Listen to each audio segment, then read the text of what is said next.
Hello, it's Elizabeth Busby here, and welcome to Discerning Marriage. Today we are talking about one of my big pet peeves, and that is why marriage prep is shorter than driver's ed. So before we get into this, please make sure that you like this video, you subscribe to our channel, and you hit that notification bell so that you will never miss a Discerning Marriage episode. All right, you guys, on to my soapbox I go. Suit up.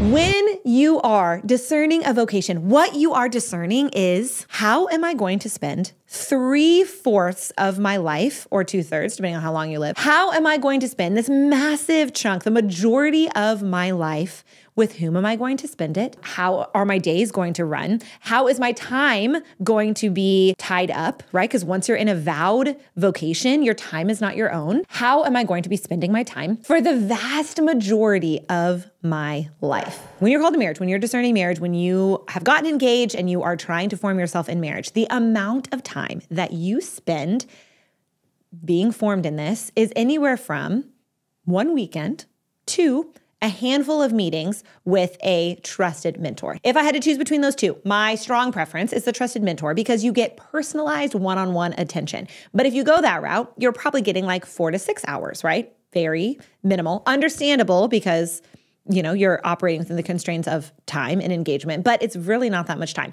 When you're at a weekend, you're with a big group of people, and sometimes it's Friday, Saturday, Sunday. Sometimes it's just Friday, Saturday. Sometimes it's just Saturday. And you're just sitting there receiving this information, and you have some time to process with your significant other one-on-one. But really, as a whole, it is not that much time. You are preparing for your entire life, the rest of your life. That's a lot of years. A long time. If you live the average lifespan and you get married around the average time, we're talking like 40, 50 years. That is a long time to spend a handful of hours preparing for. If you are discerning celibacy, and here's where my heckles get up a little bit. If you are discerning celibacy, right? So to be a priest or to be a religious, you are getting years of focused formation. I have a really good friend who is in formation he's out of formation now. I've said in formation for so long, it's sometimes hard to that he's out of it now.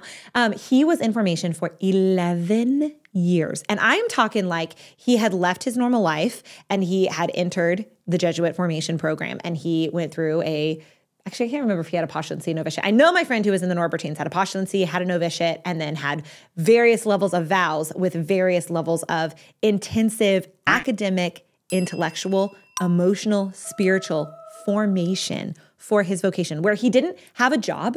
He wasn't obligated to do anything else with his time. This was his sole focus. And I know that religious sisters also get somewhere in that big chunk of time. I don't know how all the orders work with religious sisters, but I do know that you get a postulancy, you get a novitiate, and then you get years of vows before. So when you are married, not only are you still doing your normal day-to-day life, which I can appreciate because when you're married, you are going to work and doing all these things. You're living in the world. But when you're discerning, you're living in the world and you're trying to fit your vocational discernment in the margins, right? Naturally speaking, if you don't make a concerted effort, you're just going about your daily life and you're spending your Friday nights with your boyfriend or girlfriend or whatever. When you think about the comparison, it is mind-boggling that when you are discerning celibacy, you get so much intentional focused time. And when you are discerning marriage, which is just as intense of a vow, okay? Both of the vows you can't get out of. Both of the vows are lifelong. Both of the vows are, how am I going to spend my time to get myself to heaven? Both of the vows carry that weight. And one of them, you carve out your whole life to discern it for years. And one of them, they're like, please give me a weekend. You guys. Okay, so I can't change the entire system, although I would love to if I could. But what I can do is I can accompany you in as much as you are willing to let me to formalize this process a little bit more. And that is where my incredible Next Step program comes in, the program that the Institute has to offer. What is Next Step? Next Step is a formation program that walks you through what John Paul II calls proximate preparation for marriage. So back in the 1980s, John Paul II wrote a document called Familiaris Consortio. And one section of this document talked about his ideal version of marriage preparation. And shocker, it was more than just 1 weekend when you're already engaged. He had a 3-step formation process. Only the third one was the months and weeks leading up to your wedding, right? The second one is called proximate preparation, and he lists off a number of different things that you should cover in this stage of your life, when you're at an appropriate age where you're thinking about getting married, when you want some adequate catechesis or you have some catechesis and you want to dive deeper into what it means to be married, he lists off a bunch of things to cover.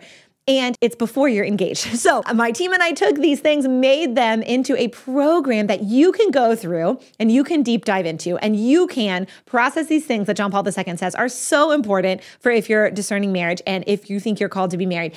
It is an 8-session program broken up into very, very manageable segments that you can go through. It has a study guide with questions that help you dive deep into the material, help you start conversations with your significant other, help you if you're single process, where you are in your life and the goals and dreams and desires you have. This program meets this need that I realized when I was discerning my vocation, because I discerned celibacy first. I really, really, really wanted to be a nun and spend my entire day praying and serving the Lord.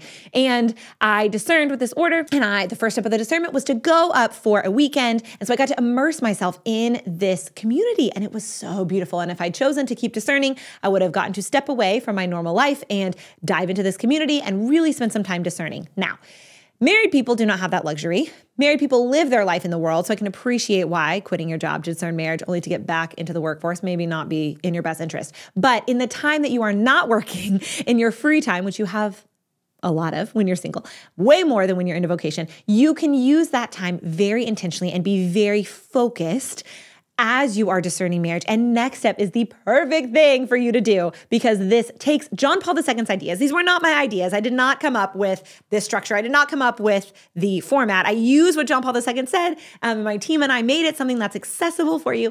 And we give you the opportunity to deep dive into these things that are so helpful and that really allow you to have a formal preparation for marriage before you're engaged, a formal way to discern the vocation of marriage. Y'all, I'm so excited. This has been on my heart for so long, and I am so ready to have this in your hands. So I hope that you are interested in this. If you're even just wanting to check it out a little bit, click the link in the description for more information about Next Step. And until next time, stay close to the heart of Jesus and be not afraid. Bye.